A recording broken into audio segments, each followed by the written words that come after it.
everyone and welcome back to my YouTube channel. This video is probably going to be one of the most important videos that I've ever uploaded because I'm going to be talking about something that has genuinely changed my life and will continue to change my life for as long as I live. As you can probably tell by the title, this is definitely going to be a more serious topic and video than what I normally post on my channel, and it's probably going to be a little bit all over the place and rambly, but I have a ton of information for you guys, so I'm gonna try to get it all out there in this video. Obviously, it's been a very long time since I've been able to post anything, and there's quite a few reasons for that actually, so I want to talk about the less important reasons first just to get those out of the way, and then we'll get into the title of the video and the main reason why I haven't been uploading. So first of all, we actually just moved into a brand new house. I'm living now with my sister and my best friend, and that was a whole process getting us all moved into this one place. It took us a really long time to get everyone's stuff all packed and moved and then unpacked, and we're still working on unpacking everything and decorating and organizing, so it's been a whole process, but I think we're basically done with the whole moving process, and hopefully I'll be able to give you guys a house tour at some point soon. I definitely plan on starting to upload more frequently. I also want to clarify really quickly that it is extremely hot in my room right now because we don't have air conditioning yet, so if I look like I'm sweating at any point through this video, it's probably because I am. But anyways, the other minor reason why I haven't really been able to upload is because I don't currently have a laptop. I normally have Adobe Premiere Pro on my laptop, and that's what I use for all of my editing and uploading, but unfortunately my laptop completely died. I lost everything on my hard drive, so all of the videos that I had stockpiled, all of the footage that I had recorded that I hadn't uploaded yet, my intro, my outro, and of course Adobe Premiere Pro are all completely gone, and I'm not entirely sure if I'm gonna be able to get them back yet. One of the things that I was super bummed about is that obviously I shaved my head about a year ago now, and for the past 365 days, every single day I took a picture of my hair growth. So the plan was to upload a 365-day hair growth time lapse, and unfortunately all of the pictures that I had taken for that were on that laptop. So I'm currently in the process of working with someone to see if I can get back the stuff that was on that hard drive, but I can't make any promises, and if I can get those pictures back, it's gonna cost me a whole lot of money, so you guys better be really grateful for that video if I do upload it. But obviously not having access to a laptop in order to edit has made it basically impossible to upload any new videos. I'm gonna be editing this video on my best friend's laptop, but obviously that isn't really a long-term solution that I can use, so I'm trying to figure out if I can get a new laptop or even maybe a PC. I'm not entirely sure what my plan is yet, but I definitely do plan on starting to upload more frequently again. I've missed uploading on YouTube so much, and I know that a lot of you guys have been messaging me and asking me when I'm gonna start uploading again, and it honestly makes me really sad knowing that you guys are waiting for new videos and I haven't been able to upload. So hopefully I can get all of that figured out soon enough, but now I want to get into the main topic of this video and the number one reason why I haven't really been able to post recently, which is just my overall health. Now, this is something that I've been dealing with for my entire life, but it's honestly gotten a lot worse recently. In the amount of time that I've stopped posting on YouTube, I've had so many doctor's appointments and specialist appointments, and I've been to the ER, and I've been to urgent care, and I've found a new doctor. I've had a ton of medical problems that I've been trying to deal with and figure out the cause of them, and it's just been a whole process. I've had a ton of debilitating symptoms for literally as long as I can remember, and it's taken me almost 22 years. Of course someone wants to mow their lawn right now. I was incorrect. That was actually a motorcycle, not a lawnmower, and they're back. Nope, just kidding, they're gone again. Anyways, I have had a ton of debilitating symptoms for as long as I can remember, and it's taken me 22 years worth of doctor's appointments and specialist appointments and ER visits and finding new doctors because the first ones didn't believe me or thought I was making things up. But after everything I've been through, I finally got diagnosed with a chronic illness called Ehlers Danlos syndrome. So I'll talk about what that actually is in a little bit, but first I want to talk about kind of the process of how I made it to this point. So like I said, obviously I've had symptoms for literally as long as I can remember, but because Ehlers-Danlos syndrome has an effect on so many different body systems, anytime I went to the doctors, I would literally have to pick and choose which things I would complain about that day. So one day my nausea might be really, really bad and I might be puking up blood, and I would go to the doctors and I would tell them, and they would do a ton of blood work and tests and everything would come back normal and they would send me home. But then the next time I went to the doctors, maybe my joints were really active acting up or my heart was acting up, and I would tell them about that, and of course that would make them suspicious, I guess, because each time I had a different problem. But in reality, all of the problems were always there. It was just that I was picking which one was the worst at any given point in time, because I knew that if I listed off every single symptom that I was having, they would think I was just insane. So eventually every doctor that I had would just kind of give up and assume that I was making things up for attention, or just kind of thought that I had things that I didn't, and they would stop believing anything I was saying. So I've gone through multiple doctors, and just recently I found a new doctor who is the first doctor I've ever had who genuinely listens to me. When I tell him there's a problem, he does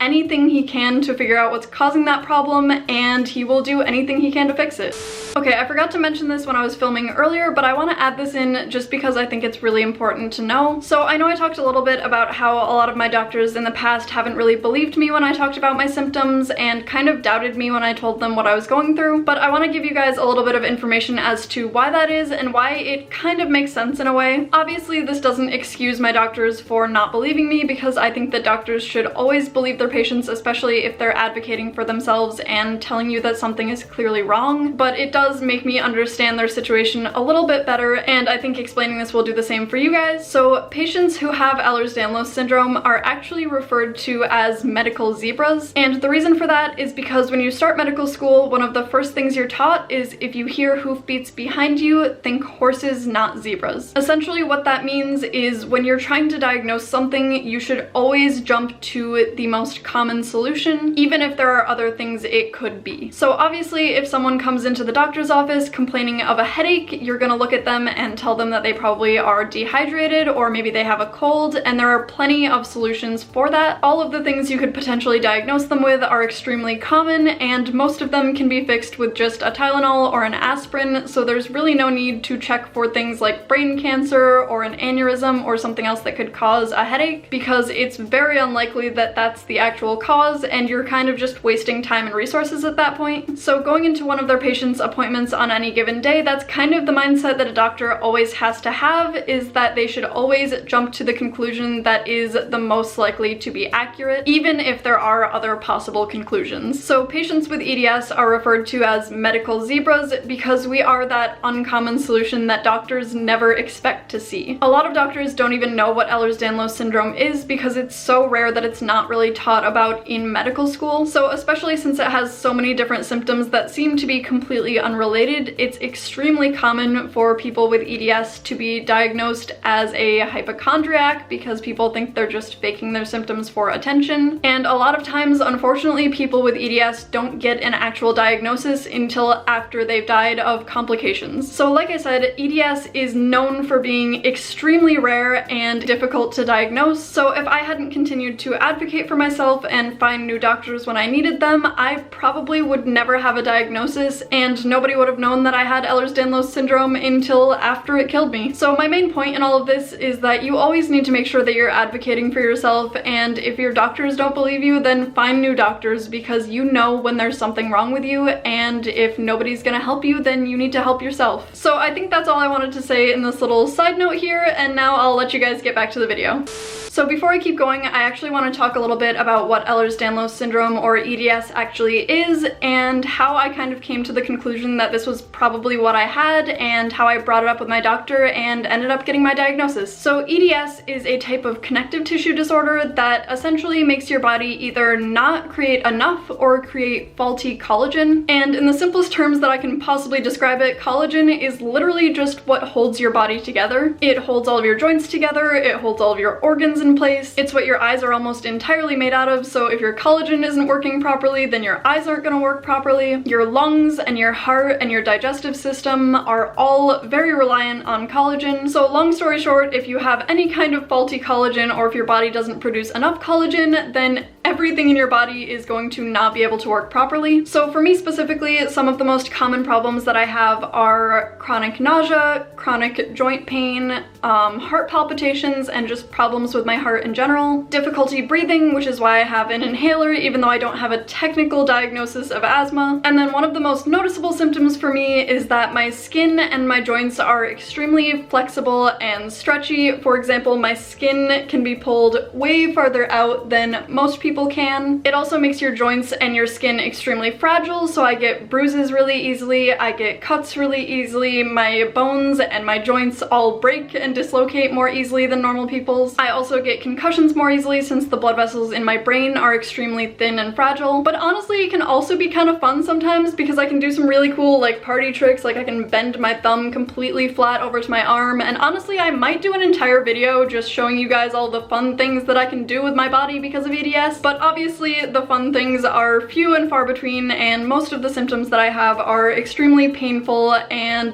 debilitating, and they make my life a lot more difficult than it should be. So going back to how I actually got my diagnosis, it's actually really funny because I've been to so many doctors and so many specialists, and all of them had absolutely no idea what was wrong. And as weird as it seems, the place that ended up giving me my diagnosis unintentionally, and obviously I got an official diagnosis later on, but the reason I found out about the original diagnosis was through TikTok. So to give you a little bit of backstory on that, I was scrolling through TikTok and I saw a video of this girl doing a contortion trick that I had never seen anyone else do in my entire life. It's something that normal human joints are not supposed to be able to accomplish, and actually I think I have one friend who could do it when we were kids. I'm not sure if she still can or not, but I had never seen anyone other than her and myself be able to do that. So I saw this video on TikTok and I got really excited that someone else could finally do this thing that I had been able to do since I was a little kid. So I went into the comment section of this video,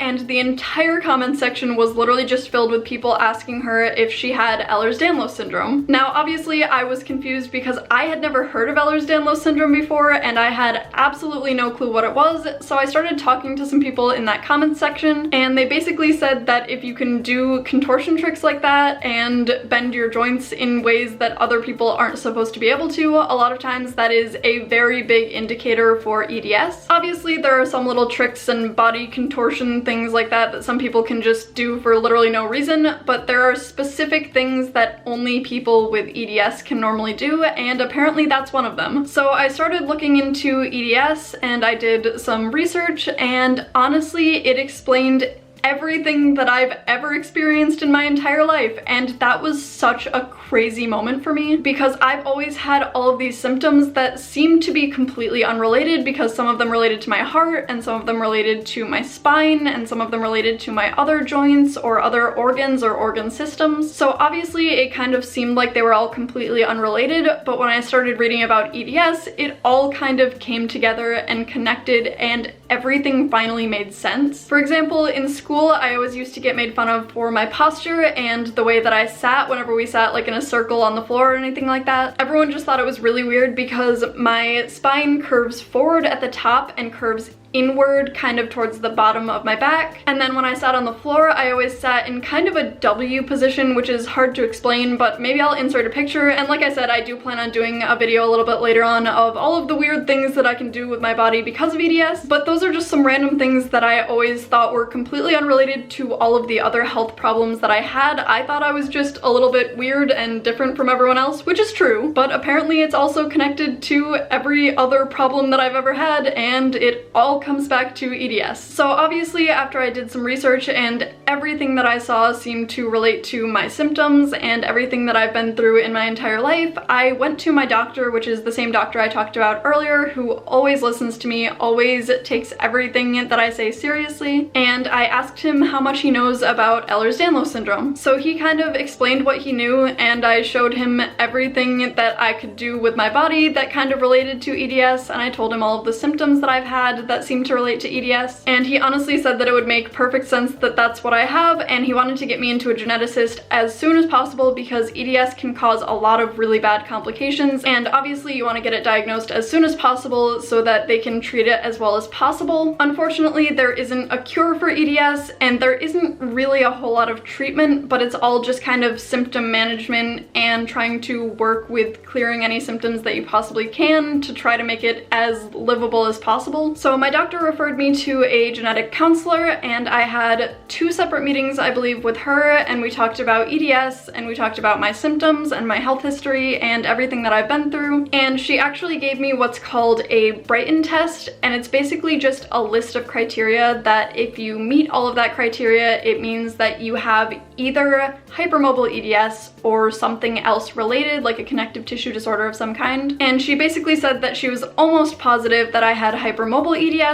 but unfortunately the only way to diagnose it entirely is to get a bunch of genetic testing done. So basically, after we talked for quite a while and she talked about all of the criteria for different connective tissue disorders like Marfan syndrome or different types of EDS, she decided that I definitely have some type of EDS, but she wasn't sure exactly which one. So we're currently in the process of getting some genetic testing done and hopefully ruling out some of the more dangerous types of EDS. Like I said, the one that she thinks is the most likely is called hypermobile or HEDS. This is the most common and least fatal type of Ehlers Danlos syndrome, so we're definitely hoping that's the case, but she said it's also very possible that I have either classical or vascular EDS. I don't know nearly as much as classical because I think she said that's the one that's the least likely out of those 3, but I know that vascular EDS is unfortunately the most fatal type of EDS. It comes with a ton of complications and a ton of comorbid illnesses such as POTS, which she said it's also very likely that I have, and things like heart problems and valve problems, and a lot of it has to do with obviously the circulatory system and the heart, which is why it's called vascular EDS. And since I have had a lot of problems with my heart in the past, and I have very weak blood vessels, which is why I bruise really easily and get concussions really easily, she said it's definitely a possibility that I have vascular EDS, but obviously we're hoping that it's hypermobile and not vascular because they do have a lot of symptoms that overlap, so a lot of times it's kind of hard to tell which one is which, and the only way to tell which type of EDS you have is through genetic testing. So obviously that's something that I don't really have a clear answer to yet, and I'll have to update you guys in a future video, but until then all I know is that I do have some type of Ehlers Danlos syndrome, and unfortunately it has been getting a lot worse recently. EDS is a progressive chronic illness, so unfortunately there isn't really any treatment that can make it better with time. So as you get older, it's really only going to get worse and never better, but there are ways that they can try to help you manage your symptoms and make things a little bit easier to live with. So for example, recently I've had a lot of really bad nausea, which has made it really hard for me to eat, and there's really nothing they can do for that except for trying to prescribe something like Zofran, which helps get rid of nausea, or for some people with EDS, if it's bad enough, then they'll do a feeding tube, which is basically just a tube that goes up your nose and then down your throat into your stomach, which I know sounds terrifying, don't get me wrong. I definitely don't want to have to do that because I am terrified of that, but it is an option if my nausea gets bad enough that I can't eat and I'm not getting enough nutrition. And essentially the tube just comes around and goes over your ear and then connects to a device that gives you what are called tube feeds, so you can get all of the nutrition that you need in order to survive. My joints have also been really bad recently. My left shoulder specifically and my right hip have been dislocating multiple times a day, so obviously that's made it really hard for me to do any kind of heavy lifting or doing any work around the house. So my sister and my best friend, who are my 2 roommates, have both been extremely helpful, and that has made things a lot easier for me. They help me out whenever I need it, and they've honestly both been saints throughout this whole process. They've both been there for me for literally everything. Whenever I need a ride to the doctor's office for any kind of testing or anything like that, they are always there. So a big thank you to both of you because you're probably both watching this, and I love you both with my whole heart. Obviously there are a ton of complications that come along with living with a chronic illness, and it's definitely not something that I'll be able to explain or fit it all into a single video. So I do plan on making this into kind of a series on my channel, and honestly just a large part of my channel in general, because it is such a large part of my life and it's going to change the way that I live my life. So I want to be able to share that journey with you guys and make it into a series on my channel, kind of just explaining everything that I've been through and what it's like living with a chronic illness, and answering any questions that you guys have, or maybe even doing some collabs with other people who have EDS so that we can share even more information with you guys. But at least for now, I think that's it for this video. So if you guys liked it, make sure you give it a big thumbs up, hit the subscribe button down below, and let me know what I should do for future videos. I really hope you guys are happy to see me back because I'm so excited to be back uploading videos again. As always, I'll leave the links to my social medias in the description below,